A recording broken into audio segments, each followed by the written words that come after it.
네, 성도 여러분 안녕하십니까? 예, 오늘 성경 공부하도록 하겠습니다.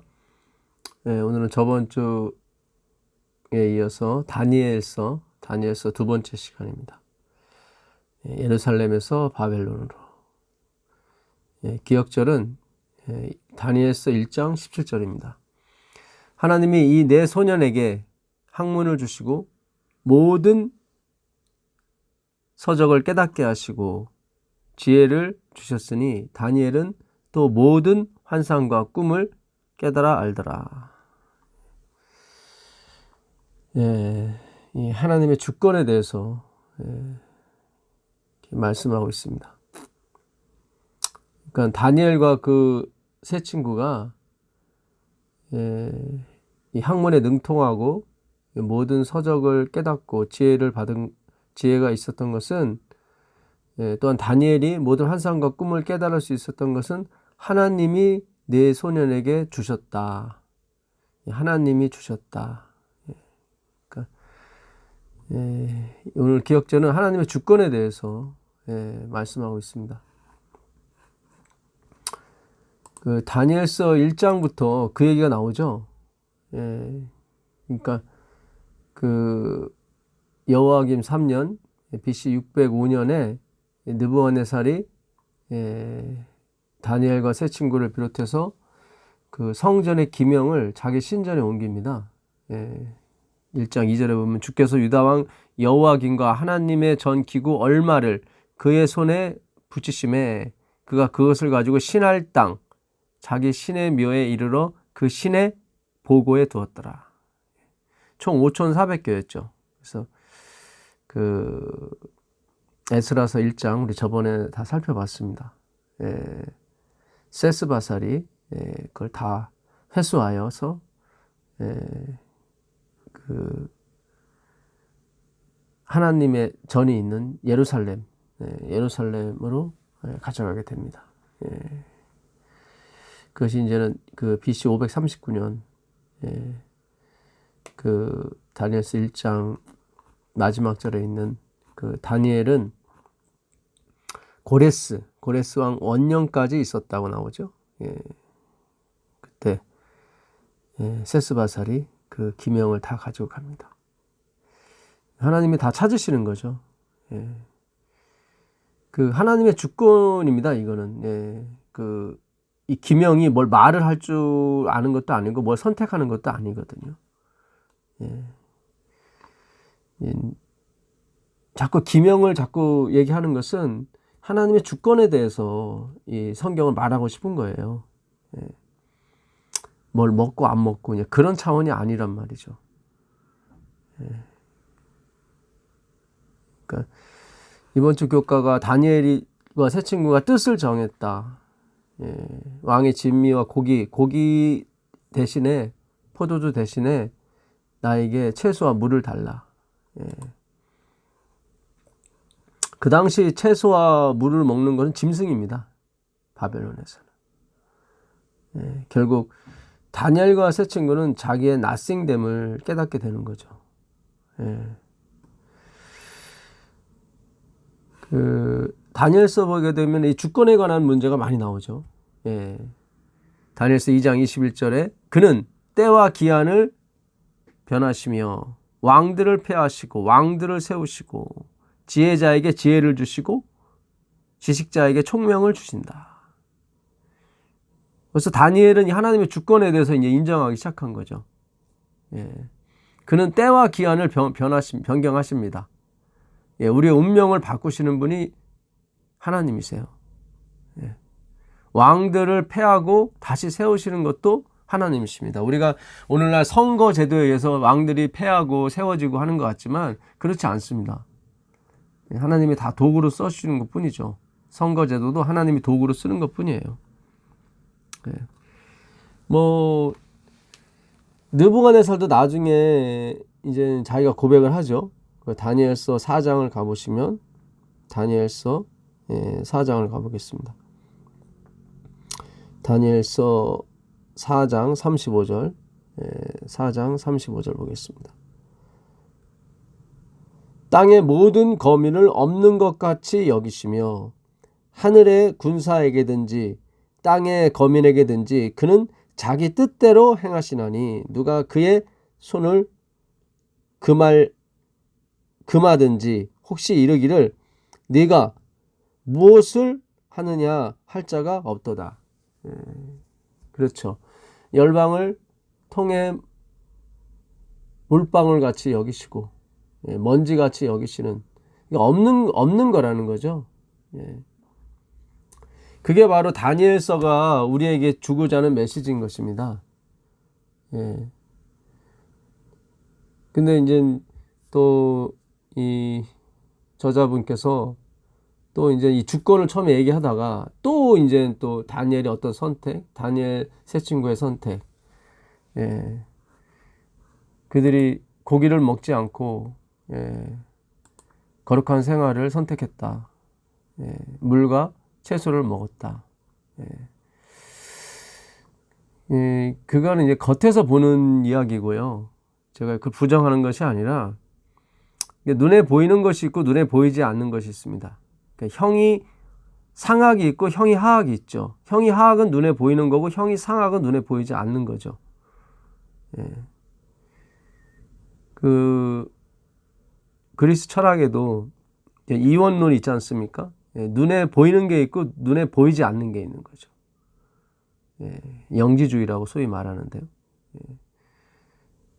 그래서 이 하나님이, 눈에 보이지 않는 하나님이 이 더러운 육신에 임했다는 것을 믿을 수가 없는 거죠. 그리스 그 철학에 심취한 사람들은. 그래서 그리스 사람들은 소크라테스가 이제 그것의 기원이라고 볼 수 있는데요. 소크라테스, 플라톤, 아리스토텔레스로 이어지는, 이게 결국 캐톨릭의 어떤 사상적 기반이 됩니다. 나중에. 그러니까 그 세상에는 눈에 보이는 것과 눈에 보이지 않는 것이 있다는 거죠. 그러니까 눈에 보이는 것은 다 타락한 것이고 더럽고, 이게 그림자라는 거죠. 그러니까 그림자는 가치가 없지 않습니까? 그러니까 실체는 뭐냐면 이제는 영혼이라는 거죠. 영과 육을 나누게 되죠. 그래서 이제 우리의 육체는 실체를 담는 그릇이고 실체는 영이고, 그래서 그들은 영을 쫓아가는 거죠. 그것까지는 좋아요. 그것까지는 굉장히 좋은데, 문제는 그 다음부터요. 그들이 갖고 있는 영은 깨끗하다는 거죠. 순수하고. 그게 이제는 성경과 틀린 거죠. 성경은 모든 사람이 죄를 범하였음에 의에 이르지 못했다고, 하나님의 영광에 이르지 못했다고 나오거든요. 아무리 훌륭한 일을 많이 해도 하나님의 영광과 같지는 않은 거죠. 그러니까 우리가 하나님의 영광을 보지 못하다 보니까 인간이 쌓은 공덕에 대해서 찬양과 박수를 보내게 돼 있습니다. 그러니까 하나님을 만나지 못한 사람이 이게 행위로 맞냐 의로 자꾸 가는 거예요. 그래서 우리가 공부를 하는 목적은 하나님, 예수님을, 이 땅에 육신으로 오신 예수님을 만나고자 하는 것이거든요. 그분을 만나야 내가 얼마나 이 먼지 같고 진짜 없는 것이라는 걸 깨닫게 됩니다. nothingness라고 그러죠. 그 체험을 해야 돼요. nothingness 체험을. 이게 머리로서의 체험이 아니라 정말 우리 삶 속에서 그 체험이 되어야 됩니다. 그래서 그 영은 깨끗하고 육은 더럽기 때문에, 육은 그림자이기 때문에 하루빨리 그 육으로부터 벗어나는 걸 그들은 해방이라고 생각했어요. 그래서 죽음조차도 그들은 이제는 육신으로부터 벗어난다고 생각하기 때문에 이제는 해방이라고 생각했던 거죠. 소크라테스가 독배를 아주 웃으면서 먹었던 것입니다. 그것이 해방이 아니라 죄로부터의 해방이 되는 거예요. 그 죄로부터 해방은 바로 하나님으로부터 오는 은혜, 하나님으로부터 오는 자비에 의해서 해방이 되는 것입니다. 그걸 십자가라고 하는 거죠. 그래서 그리스 사람들이 처음에 예수님의 인카네이션, 그러니까 신이 인간이 됐다는 것을 믿을 수가 없었죠. 그래서 요한일서 4장인가요? 3장에 가보면은 그리스도께서 육신으로 오는 것을 부인하는 자마다 하나님을 부인하는 적그리스도다라고 얘기하는 것입니다. 그러니까 있을 수가 없거든요. 어떻게 깨끗한 것이 육신이 될 수가 있느냐. 깨끗한 것이 깨끗한 건데. 우리는 그 육신에서 벗어나려고 하는 것이 우리의 진리인데, 그리스도 철학인데, 하나님은 육신이 돼서 오신다고 하니까 그들 세상에는 안 맞는 거죠, 그렇게. 그러니까 결국 그리스도 철학도 결국 행위로 만나의죠. 예. 근데 하나님은 이렇게 비둘기처럼 어둠을 향해서 오는 거죠. 어둠을 향해서 오십니다. 예. 그게 이제는 우리로서는 이해가 안 되는 거죠. 예. 하늘의 왕자를 버리고 이 땅에 하나의 천한 목수의 아들로, 그것도 말구유에 태어나신 하나님. 예. 자기를 구원하려고 하는 사람들한테 오히려 죽임을 당하시는 하나님. 예. 예, 이거는 뭐 철학이 받을 수가 없고 세상의 학문이 받을 수가 없습니다, 사실은. 예. 그러니까 오늘날 이 성경 연구가 그쪽으로 가야 되는데 계속 우리의 선택, 예, 올바른 행위, 예, 그렇게 가요. 예, 이게 만약에 다니엘과 세 친구가 율법을 지켜서 그들이 지혜를 얻고 이렇게 총명을 얻었다면, 예, 유대교가 맞습니다. 굳이 뭐 그리스도교, 기독교를 세울 필요가 없는 거죠. 근데 오늘 안식일교회가 계속 이 방향으로 연구를 하세요. 예. 처음에는 잘 가세요. 기억절도 아주 좋은 주권적 기억절. 하나님이 그들에게 지혜를 주시고 총명을 주시고 학문을 주셨다. 예. 다니엘서 1장 18절에 왕의 명한 바 그들을 불러들일 18절이에요. 8절, 1장 8절입니다. 죄송합니다. 다니엘이 뜻을 정하죠. 예, 그래서 그 환관장이 주는 걸 먹다가 어느 날 뜻을 정합니다. 이대로 살아서는 안 되겠다. 예. 다니엘은 뜻을 정하여 왕의 진미와 그의 마시는 포도주로 자기를 더럽히지 아니하려고, 자기를 더럽히지 않게 하기를 환관장에게 구하니. 그러니까 우리는 이 고기와 포도주가 우리를 더럽히는구나 라고 생각을 할 수 있거든요. 이 구절만 보게 되면. 또 하나님이 그와 함께 하셨다고 또 나옵니다. 예, 하나님이 다니엘로 환관장에게 은혜와 긍휼을 얻게 하신지라. 예. 그러니까 은혜와 긍휼은 받을 자격이 없는 사람한테 주는 게 은혜와 긍휼인데, 또 이 예언의 신, 이 저자분이 인용한 예언의 신에는 다니엘이 은혜와 긍휼을 받을 만한 가치가 있는 사람으로 또 묘사했어요. 엘렌 G 화이트의 글을 인용을 해서. 참 그런 것들이 좀 안타까워요, 사실은. 목요일 날 보게 되면 하나님께 대한 변함없는 충성심과 굳센 극기심을 가진 청년 다니엘은, 벌써 행위가 나와요. 하나님께 대한 변함없는 충성심과 굳센 극기심을 가진 청년 다니엘은 그 고귀한 기품과 예절 바른 행동으로 그를 감독하는 이교의 관리로부터 은혜와 긍휼을 얻게 되었다. 참 이 부분에서 이제는 우리가 할 말을 해야 됩니다. 결국 이렇게 하게 되면 십자가가 빠지게 돼요. 그 전 글을 이제 우리가 또 제가 찾아보진 않겠지만 찾아본다면 하나님이 그에게 극기심을 주셨고 그에게 충성심을 주셨기 때문에 그가 충성하게 됐고 극기심을, 인내심을 갖게 됐던 거예요. 그 전을 보셔야 되는 거예요. 그래야 은혜와 긍휼을 입게 된 게 나온 거예요. 그게 빠지고 하나님이 빠지고 이렇게 눈에 보이는 것으로만 해버리니까 어떤 면에서 그리스도 철학보다 못한 게 되어버리는 거죠. 참 안타깝습니다. 우리는 그 육적인 그 이상을 봐야 되거든요. 영적인 세계, 하나님의 영. 우리의 영은 다 죽었어요, 사실은. 영이라고 하는 것은 이제 성령, 하나님의 영만이 존재하는 거죠. 그의 원수들까지도 그가 충성되어 아무 그릇됨도 없고 아무 허물도 없다고 시인할 정도로 그의 지혜와 정치적 수완은 뛰어났다. 교육 55페이지. 그러니까 다니엘은 그가 아무 그릇됨도 없고 아무 허물도 없어요. 예. 그러니까 우리가 이렇게 가게 되면은 결국 행위예요, 행위. 봐라, 다니엘은 아무 그릇됨도 없고 아무 허물도 없다. 그러면 그 성경에서 말하는 의인은 없나니 하나도 없다는 말은 어떻게 증명이 됩니까? 이렇게 글을 이렇게 옮겨다 놓으시면은 십자가가 필요 없어요. 예. 그가 왜 아무 그릇됨도 없고 아무 허물도 없었습니까? 예수님의 십자가의 은혜로 그렇게 되는 거예요. 예. 그 다니엘서 10장을 가보시면 다니엘서 10장입니다. 예. 다니엘이 고기와 포도주를 마시는 장면이 나와요. 새 이래가 차기까지 좋은 떡을 먹지 아니하며 고기와 포도주를 입에 넣지 아니하며 또 기름을 바르지 아니하니라.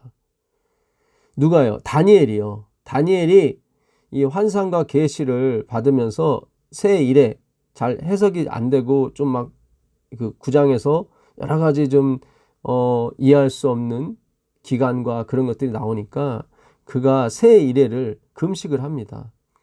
금식을 하면서 그때 나 다니엘이 새 이래 동안을 슬퍼하며 2절이고요. 10장 2절. 새 이래가 차기까지 좋은 떡을 먹지 아니하며 그 전까지 좋은 떡을 먹었다는 거죠. 근데 먹지 않았어요. 그리고 고기와 포도주를 입에 넣지 않았다는 거죠. 그 전까지는 고기와 포도주를 입에 넣었다는 얘기죠. 원래 안 먹던 것은 원래 안 먹으니까 여기다 넣을 필요가 없어요. 우리가 금식할 때 나 어제 물 한 모금 먹지 않았다고 하는 이유는 물을 계속 먹어왔기 때문에 물 한 모금 먹지 않다고 얘기하는 것이 납득이 되는 거죠. 얘기를 할 수가 있다고요. 원래 술도 안 먹고 원래 담배도 안 피는데 나 어제는 술도 안 먹고 담배도 안 폈다는 얘기는 안 하죠. 원래 안 먹던 거니까.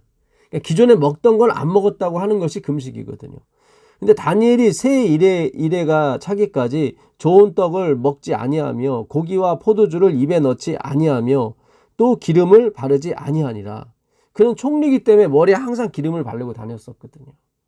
그러니까 좋은 떡과 기름은 항상 했던 거예요. 근데 그 사이에 포도주와 이게 이제는 포도주가 이제 히브리어로 두 개가 있는데 티렛이라는 말인 새 포도주가 있고 야인이라는 말이 있습니다. 그 말은 진짜 포도주예요. 그러니까 그 노아가 먹었던 술이 티레시가 아니라 야인이에요. 야인. 그러니까 포도주예요. 진짜 술이에요. 이거는. 그러니까 포도즙도 아니고 진짜 술이에요. 그러니까 고기와 포도주를 입에 넣지 않았다는 것은 그가 그 전까지는 입에 넣었다는 얘기죠. 이때가 다니엘 나이가 83세 이상 되는 나이입니다. 아까는 뜻을 정했다는 것은 17살 때고요. 그러니까 66년이 지나간 거예요, 사실은. 그럼 66년이 지나서 다니엘이 타락했습니까? 그런 게 아니죠. 근데 왜 포도주와 고기는 입에 댔습니까? 그 이유가 있는 거예요. 그 당시 제가 여기 보게 되면 느부갓네살, 벨사살, 나보니살 이럴 때 살은 다 그 벨드사살은 다니엘의 이름이고요. 다 그러면 우상 이름이에요. 우상. 살자가 들어가면 다 우상 이름이에요. 그 당시에 바벨론을 섬겼던 우상에게 벨드사살, 다니엘의 이름을 져준 것은 신이여 느부갓네살에게 장수를 주소서. 이게 벨드사살의 이름이거든요. 사르밧, 아벳느고 이런 다니엘의 세 친구 이름들도 다 마찬가지입니다. 그러니까 느부갓네살은 모든 음식을 먹기 전에 다 신전에서 받아 먹었어요. 이게 신전에 차려진 것을. 그 얘기는 무슨 뜻이냐면 우리가 먹고 사는 모든 것은 내가 믿고 있는 섬기고 있는 이 신이 우리한테 주는 것이다. 그리고 다니엘과 세 친구도 그렇게 3년 동안 그 바벨론 대학을 다니면서 그렇게 신전에 바쳐진 정확히 말하면 신이 주는 그 음식을 먹고 너희들은 배워야 된다. 너희들의 신은 죽었다. 그런 의미에서 왕의 진미와 그의 마시는 포도주라고 나오는 겁니다. 그래서 왕자가 들어가는 거예요. 왕의 진미, 왕이 마시는 포도주. 여기서 10장에서는 왕자가 빠진 거죠. 다니엘은 깨닫게 되는 거예요. 예. 아, 우리가 죄를 져서 이렇게 종으로 팔려왔지만 이거 하나님이 모든 걸 주시는 거지. 이게 무슨 이 우상이 주는 거냐. 말도 안 된다. 이 주권에 관해서 다니엘은 깨닫게 된 거예요. 나중에 느부갓네살이 아까 4장 35절처럼 하나님을 찬양합니다. 우리 모든 것은 다 없는 것이고 하나님만이 의롭고 참되시다. 그분 뜻대로 모든 것을 결정하시고 하신다. 그것이 의거든요. 그것이 의예요. 너와 나는 당연히 십자가에서 죽을 몸이로되 예수 그리스도는 그렇지 아니하다. 그게 의예요.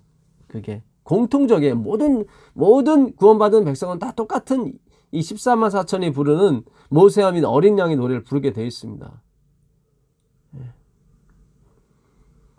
그래서 느부갓네살이 회개를 하고 그렇게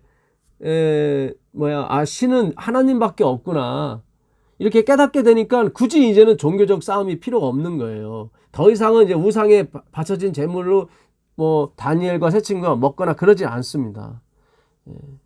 그러니까 총리로서 포도주와 고기를 즐겼다기보다는 그러니까 안 먹을 수 없는 위치에 있을 때가 있을 수 있지 않습니까? 그런 차원이지 그가 포도주를 즐겼다거나 그러진 않습니다. 그 디모데 후서인가요? 디모데 전서 5장 23절 가보면 바울이 디모데에게 그래요. 너 위장병 때문에 맨날 물만 먹지 말고 포도주도 조금 먹어라. 왜냐면 디모데는 목사였었거든요.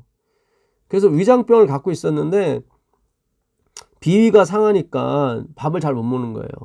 이제부터는 물만 마시지 말고 네 비위와 자주 나는 병을 인하여 포도주를 조금씩 쓰라. 이게 포도주예요. 이거 포도즙이 아니라. 이게 포도즙이면 굳이 이런 말을 쓸 필요 뭐 있습니까? 다 음료수가 포도즙이었는데 그 당시. 그러니까 디모데는 목사로서 자기가 술을 입에 댈 수 없다 했는데 그 마음은 안다. 아는데 네가 비위가 약해서 괜히 밥도 못 먹고 아무것도 못 먹으면은 그러다가 죽으면은 아무 소용이 없지 않느냐.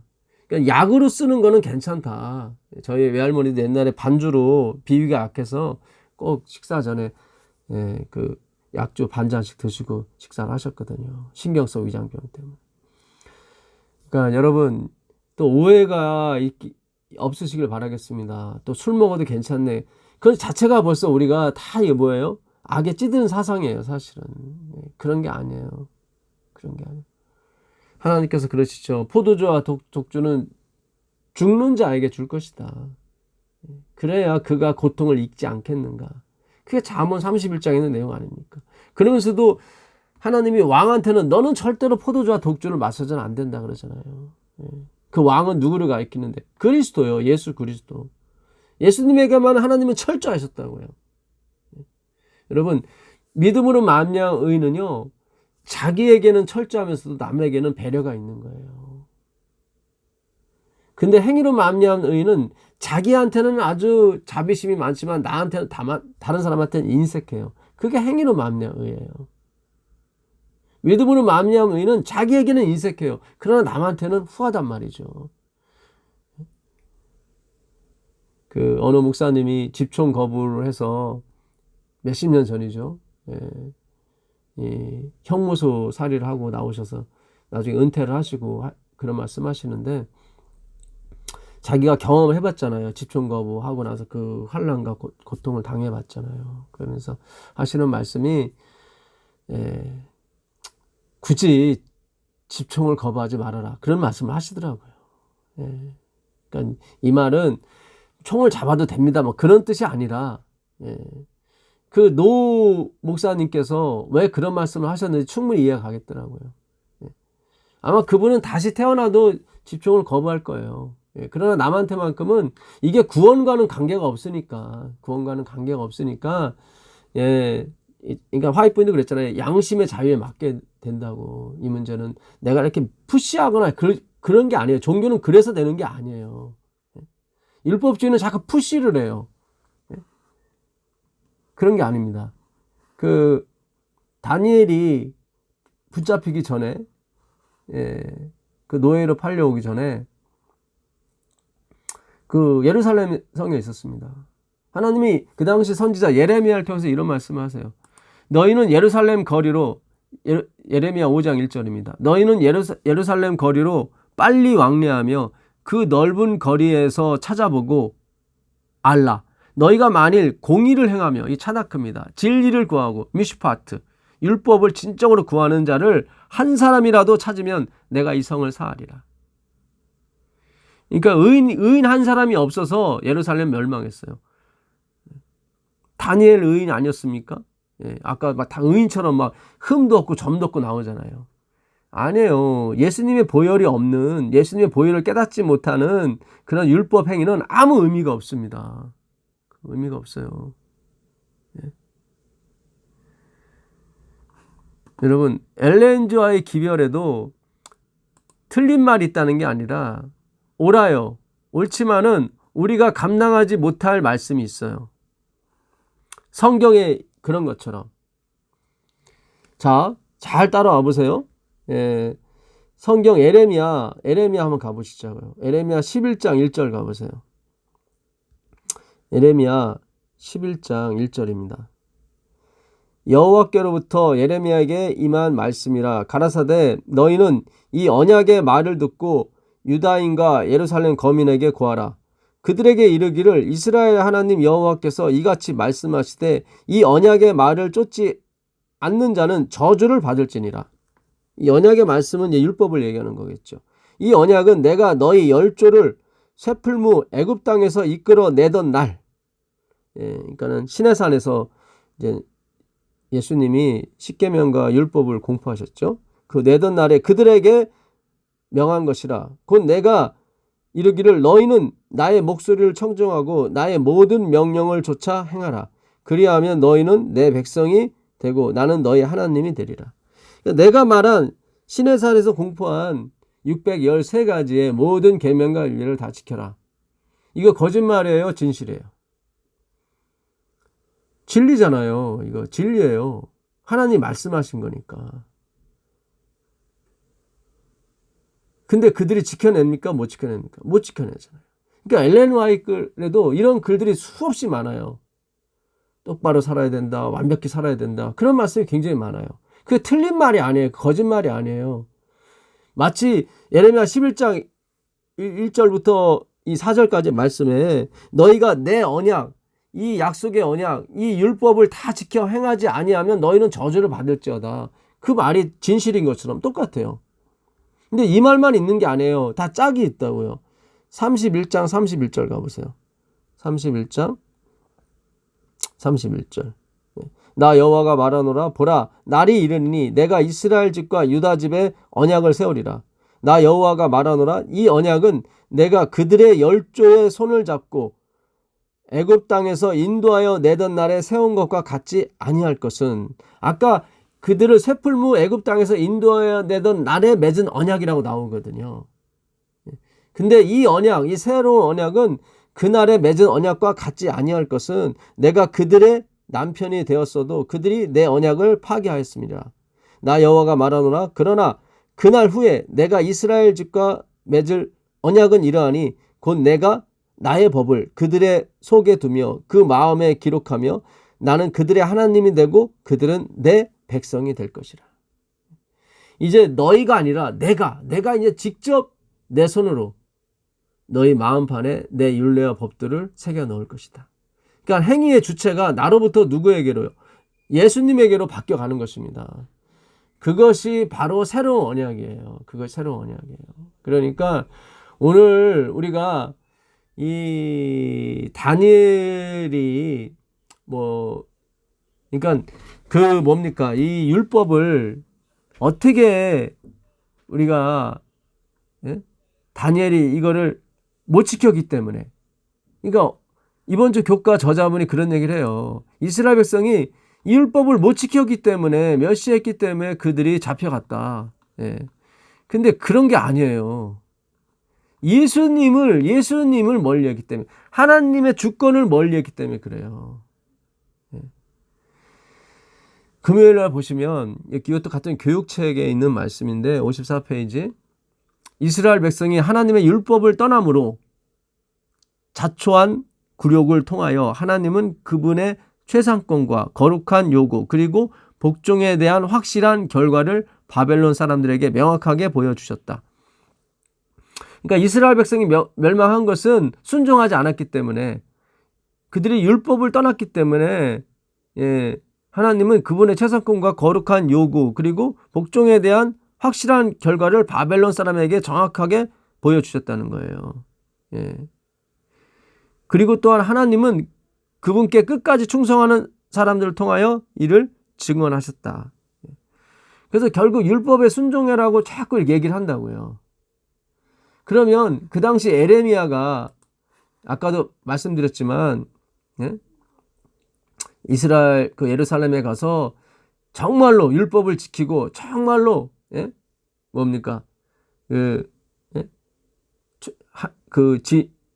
공의를 자비를 행하는 사람을 한번 찾아봐라. 만약 한 사람을 찾는다면 내가 그들의 죄를 사하리라 그랬거든요. 그러면 그 당시에 그 예레미야를 통해서 주신 말씀이 무슨 말씀인지 한번 보시자고요. 그 예레미야 2장 13절 보게 되면 내 백성이 두 가지 악을 행하였나니 곧 그들이 생수의 근원인 나를 버린 것과 그리스도죠. 그러니까 모든 행위의 근원은 누구예요? 하나님이라는 거예요. 자기가 아니라는 거예요. 그러니까 그들이 율법은 지켰을지 몰라요. 겉으로 보는 율법.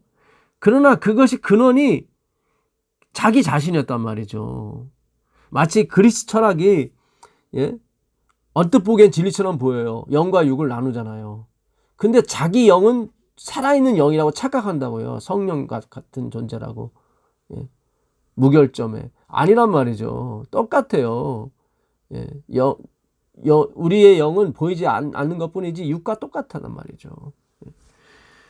생수의 근원되는 나를 버린 것과 스스로 웅덩이를 판 것인데 이거 보세요. 스스로 웅덩이를 팔아서 뭐예요? 자기가 물을 가둬놓은 거예요. 샘물처럼 보인 거예요. 생수의 근원은 버리고 그걸 행위로 말미암아 의라고 그러는 거예요. 왜 생수의 근원을 믿음으로 말미암아 의라고 그러고 밑에 스스로 웅덩이를 판 것을 율법주의, 인본주의, 행위로 말미암아 의예요. 자기들이 물을 담을 수 있다는 것이죠. 그것은 그 물을 가두지 못할 터진 웅덩이들이다. 결국 인간은 작심삼일이고 얼마 못 가요.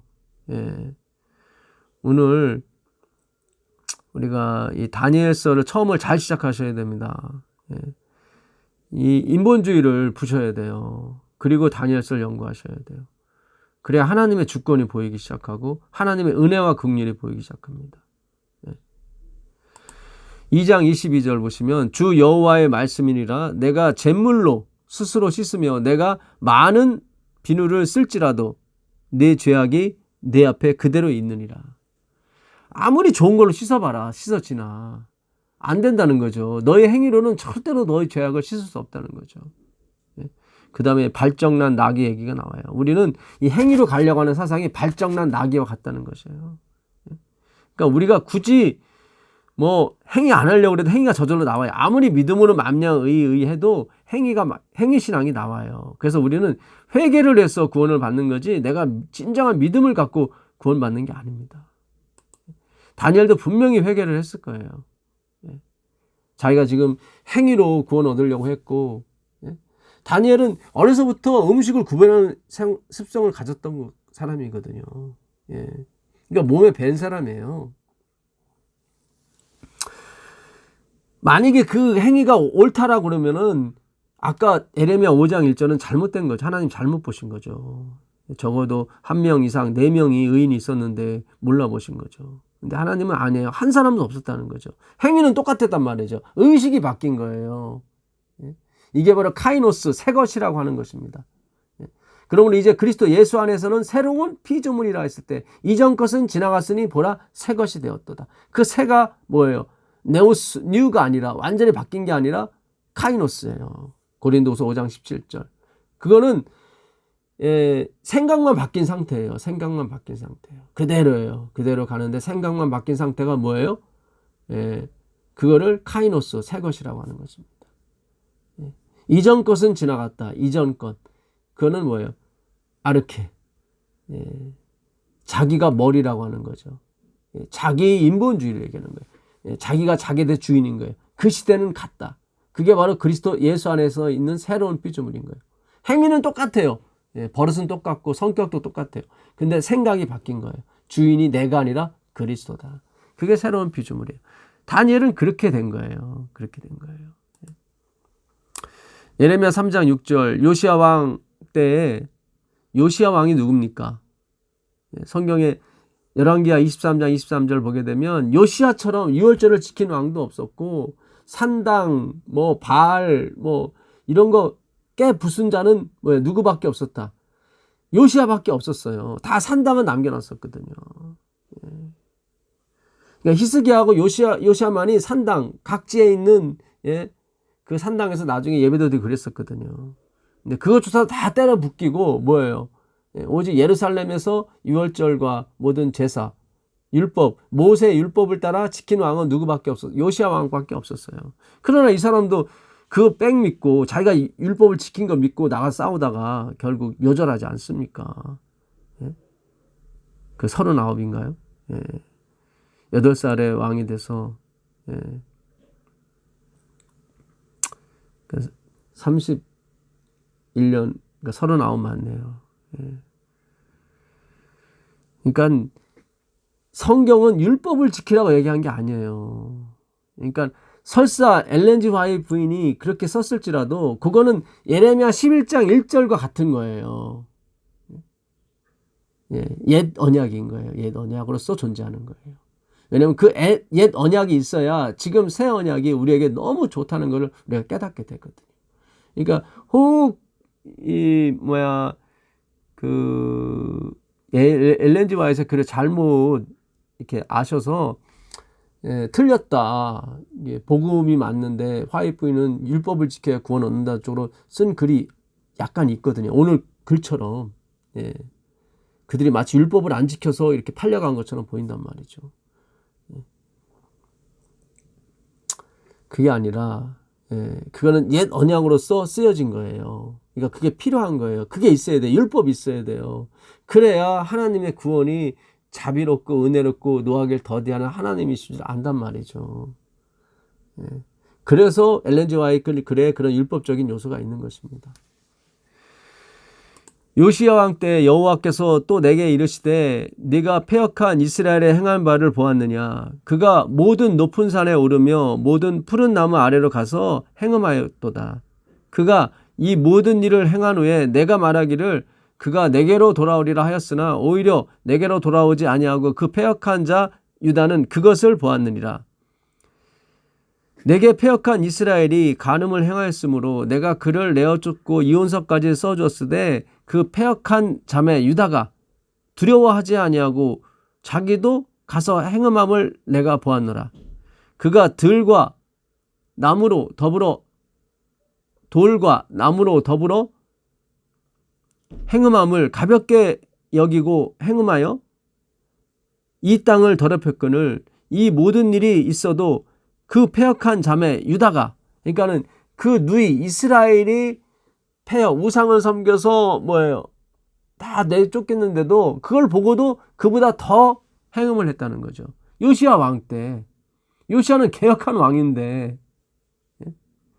그러니까 여기서 패역은 뭐예요? 율법이 요구한 것은 그리스도였단 말이죠. 율법을 지켜서 봐라, 우린 율법을 지킨다. 이게 아니라 그러니까 엉뚱한 데로 간 거예요. 그러니까 오늘날 안식일교도 그러니까 엉뚱한 데로 가는 거예요, 자꾸.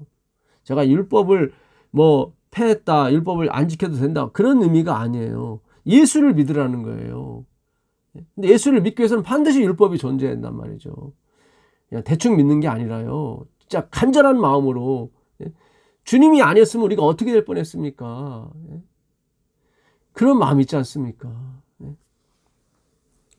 유다가 진심으로 내게 돌아오지 아니하고 거짓으로 할 뿐이니라. 여호와의 말이니라.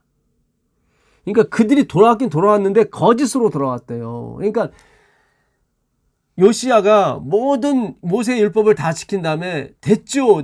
우리는 다 거룩해졌어요. 깨끗해졌어요. 이렇게 나왔단 말이죠. 그걸 하나님을 거짓이라고 얘기하는 거예요. 네가 겉으로는 산당을 부시고 다 부셨지만 네 마음속에 있는 우상, 자기를 사랑하는 마음은 어떻게 할 거냐, 이 말씀인 거예요. 예. 제가 그 예언의 신을 조금 읽어드리겠습니다. 그 안식일 교회는 그 율법주의를 하나님이 허락하신 교회입니다. 예. 예수님을 믿는 게 최종적인 목적이지만 또 하나의 목적은 뭐냐면 이 행함으로 말미암은 율법주의 신앙을 경험케 하기 위해서 하나님이 설립한 교회예요. 왜냐하면 반드시 그걸 경험해야만 예수님께 올 수 있거든요. 그 가래 부분 기별 1권 387페이지 보도록 하겠습니다. 그리스도께는 저들을 가죽부대로 사용하는 다른 가죽으로 상징하셨다. 그리스도의 복음은 그런 가죽부대에 담을 수 없었으므로, 그러니까 율법주의자들, 바리새인들에게는 하나님의 복음을 담을 수 없었다는 얘기죠. 저들 마음속에 간직할 수 없었다. 그렇죠. 진짜 하나부터 10대까지 낫싱이 돼야 되는데 스스로의 어떤 자부심, 우리는 잘 몰라요. 우리는 진짜 이 말씀이 아니고서는 우리가 얼마나 죄 속에 있는지 몰라요. 그냥 인간이 만들어 놓은 어떤 또 눈에 보이는 그 율법만 보고 그거를 잣대로 해서 나를 평가하시면 안 돼요. 내가 누구를 미워하고 누구한테 화를 낸다는 것은 내 스스로가 의롭다는 증거입니다. 그것이.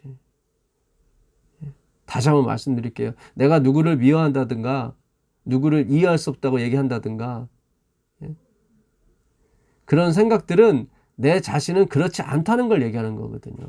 그는 내 자신은 뭐예요? 의롭다는 것을 얘기하는 것입니다. 그래서 의인은 없나니 하나도 없어요. 이 세상에 사람을 미워하지 않는 사람이 누가 있어요? 다 미워하지. 부모도 자식을 미워하던데요.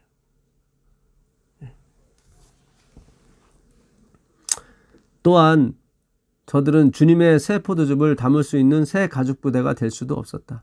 그러므로 그리스도께서는 당신의 진리의 생명의 교리를 담을 가죽부대를 서기관들이나 바리새인들이 아닌 다른 데서 찾아볼 수밖에 없었다. 그렇죠. 왜냐하면 그 사람들은 자기가 의롭다고 하니까 예수님이, 하나님이 진정한 낫싱에게만 들어가는데 이게 못 들어가는 거예요. 그래서 우리가 이걸 비워서, 우리의 마음을 비워서 예수님을 받아들이는 게 아니라, 주님, 저는 비울 수가 없네요. 그래야 예수님 밀고 들어오시는 거예요. 잘 생각하세요. 예. 그러니까 회개밖에 없다 이 말이에요. 회개밖에 없다예요. 예. 속절없는 그런 자신의 모습을 있는 그대로 주님께 나아가는 거예요. 그게 진정한 회개예요. 뭘 비우고 깨끗이 씻는 게 아니라, 아까 그러자 예레미야가요, 어떤 것으로 넌 씻을 수가 없다고요. 주님께서는 중생의 체험을 기꺼이 바라는 사람들을 찾으셔야만 하였다.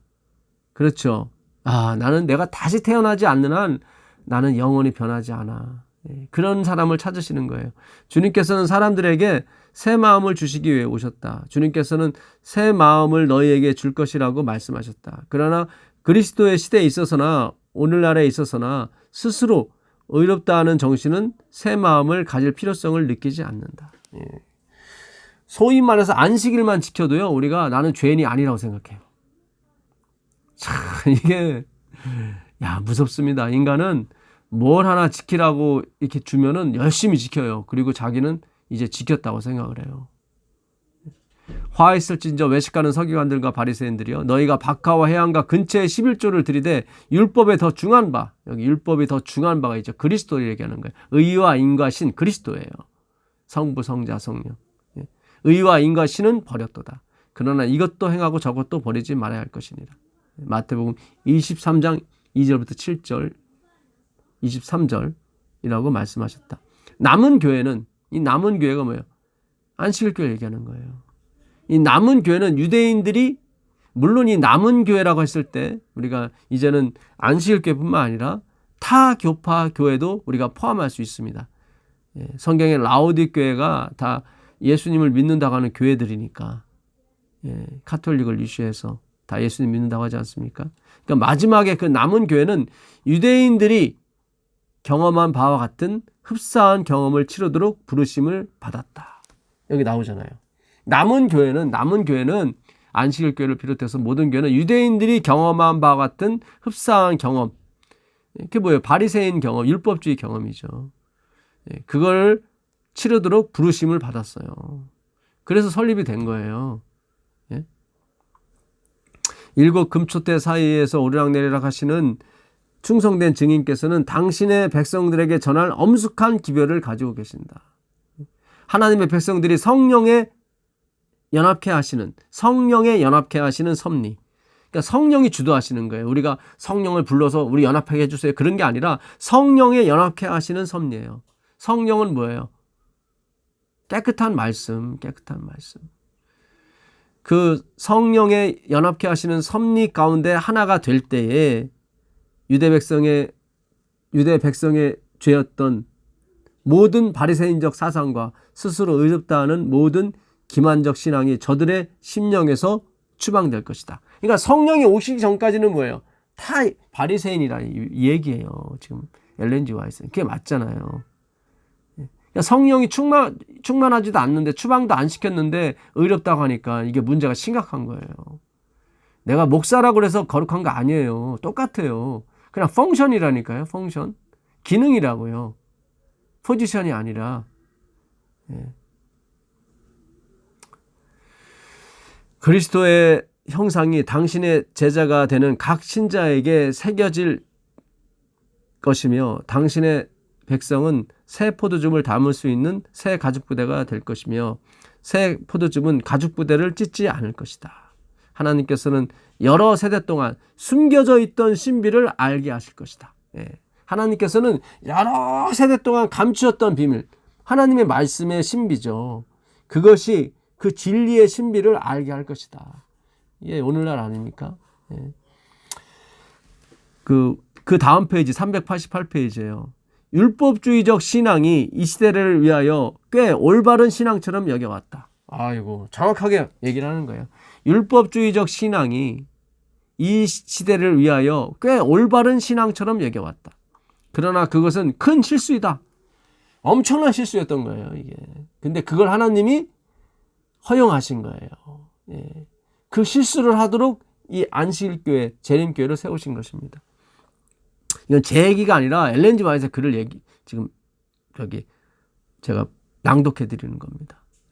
바리새인들을 향하여 지금 옛날 유대 시대를 얘기하는 게 아니에요. 이 시대를 위하여 꽤 율법적 신앙이 올바른 것처럼 여겨온 거예요.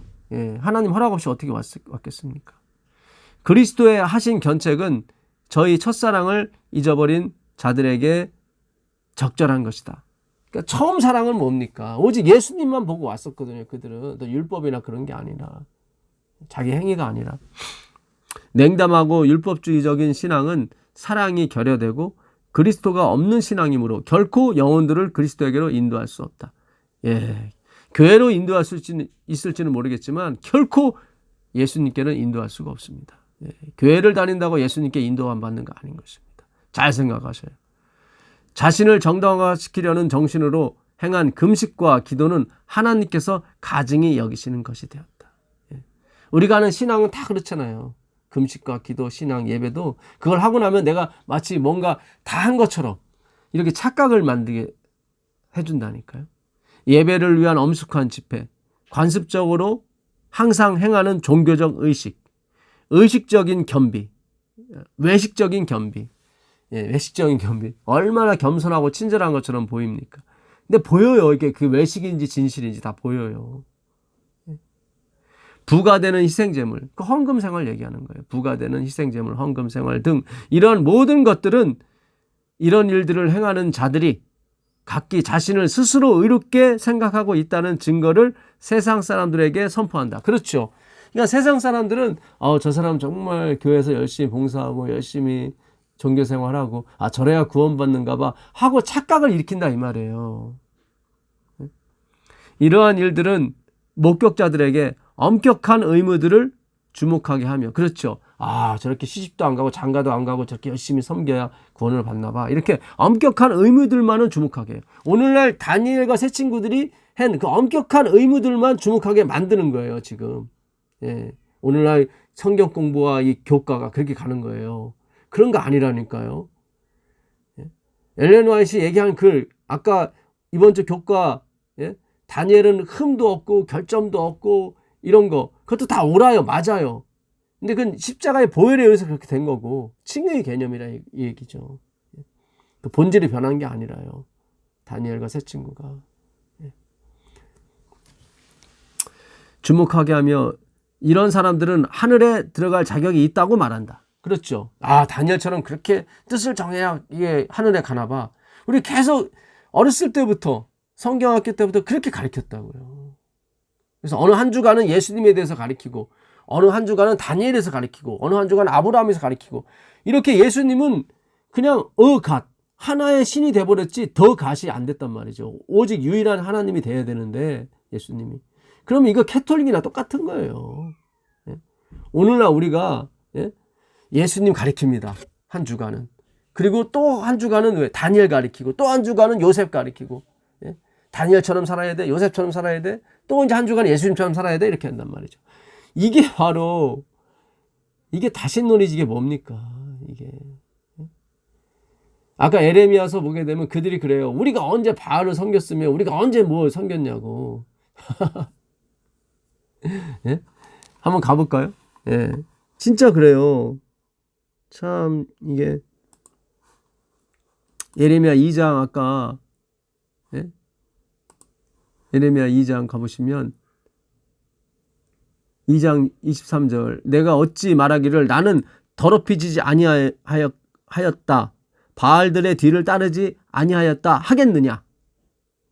골짜기 속에 있는 네 길을 보라.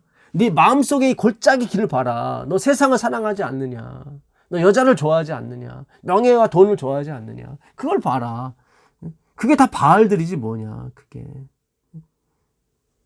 예레미야 2장 23절입니다. 내가 어찌 말하기를 나는 더럽히지지 아니하였다, 바알들의 뒤를 따르지 아니하였다 하겠느냐. 골짜기 속에 있는 네 길을 보라. 네 행한 바를 네가 알 것이니라. 이렇게 나오는 거예요. 이렇게. 그러면서 그 뭐면 욕정에 휩싸인 그 나귀를 얘기하는 거예요. 나귀는 그 욕정에 휩싸여서 막 그 암놈을 찾아다니거든요. 자기는 올바른 행동을 자기 욕정에서 한다고 생각하는 거겠죠. 그게 아닌데. 참 여러분, 갈 길이 멉니다. 진짜. 하나님이 왜 바리새인들에게 독사의 새끼라고 그랬냐면, 사람들이 그들의 행동을 주목하면서 아, 저 사람들이야말로 하늘에 들어갈 자격이 있다고 말하기 때문에 크게 오해를 받기 때문에 차라리 창기와 세리를 데리고 가는 게 더 하나님 복음을 설명하기 편하다, 이 말이에요. 하나님 보실 때는. 창기와 세리가 이뻐서가 아니라 그들을 데리고 가야, 한평강도를 데리고 가야만 하나님이 진정한 목적이 무엇인지, 그리스도라는 것을 세상 사람들한테 말하기가 쉽거든요.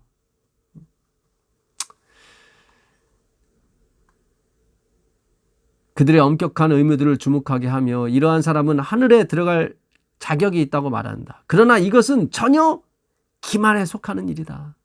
속은 거다. 속은 거다. 속은 거다. 바울이 그러잖아요. 우리가 전에 미련한 자요, 우리가 속은 자요 그러잖아요. 속은 자요. 디도서 3장 3절 찾아보세요. 그 디도도 자기가 믿음으로 난 아들 아닙니까, 바울이. 그도 목사였거든요. 그 얘기하잖아요. 우리가 전에는 미련한 자요, 악행한 자요, 행악하는 자요, 우리가 뭐예요? 속은 자였다. 우리가 시기하고 질투했었다. 화이트도 똑같은 얘기하는 거예요. 이것은 전혀 기만에 속하는 일이고 속은 것이다. 어떤 행위가 우리들을 천국에 들어갈 어떤 행위가 우리들을 천국에 들어갈 입장권을 얻어주는 것이 아니다. 한 번의 크신 희생 제물이 되시는 주님께서 믿는 모든 자들을 위하여 충분한 대속 제물이 되셨다. 아멘입니다.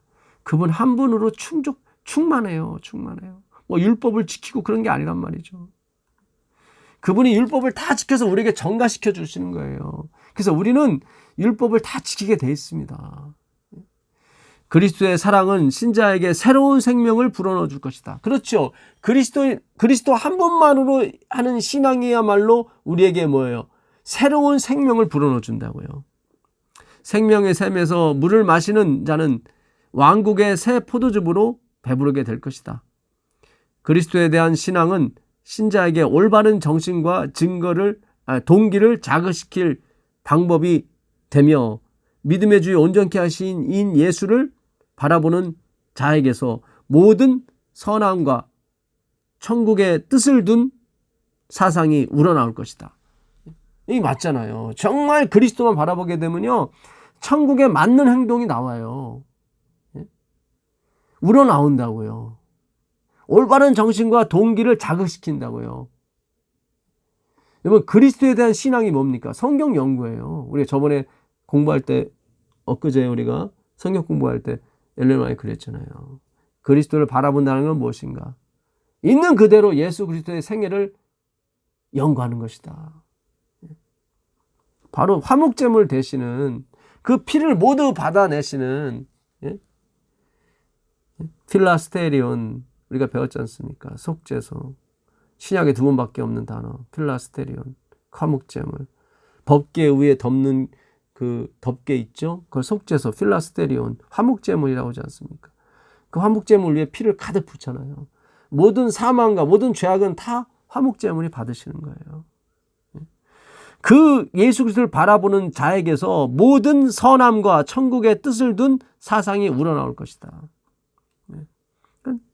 그 정말 우리가 예수님만 바라보고 가야 돼요.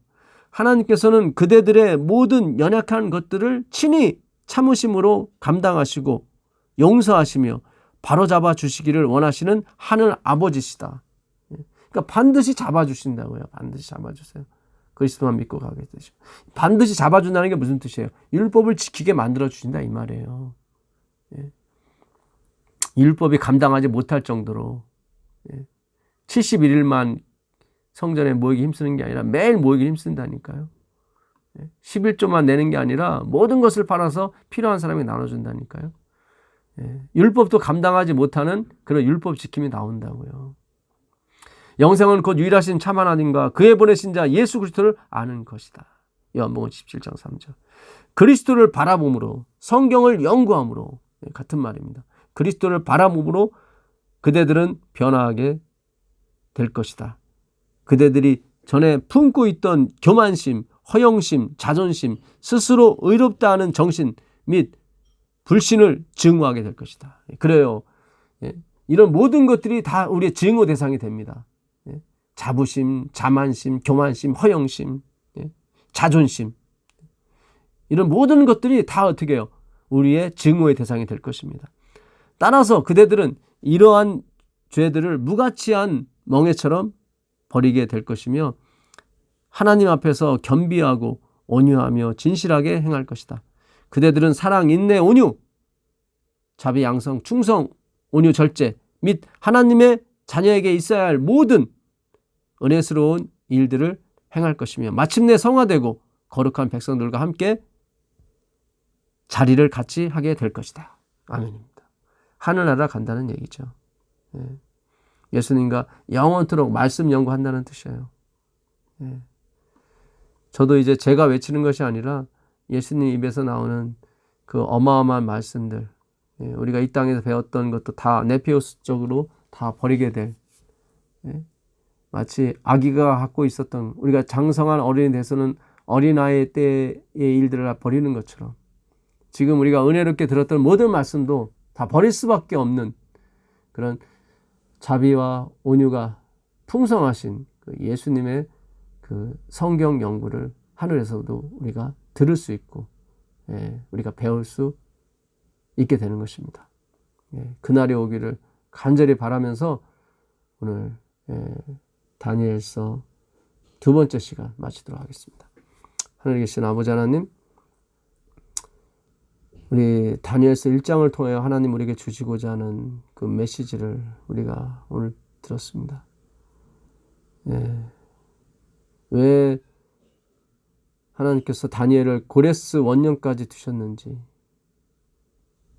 그 하나님의 주권이 어디까지 가는지. 결국 다니엘은 하나님의 말씀이 이루어지는 걸 다시 보게 됩니다. 주님 계속 다니엘서를 통해서 우리에게 그 하나님의 온유하신 정신, 자비, 은혜, 그걸 배울 수 있도록 허락해 주옵소서. 예수님의 이름으로 기도합니다.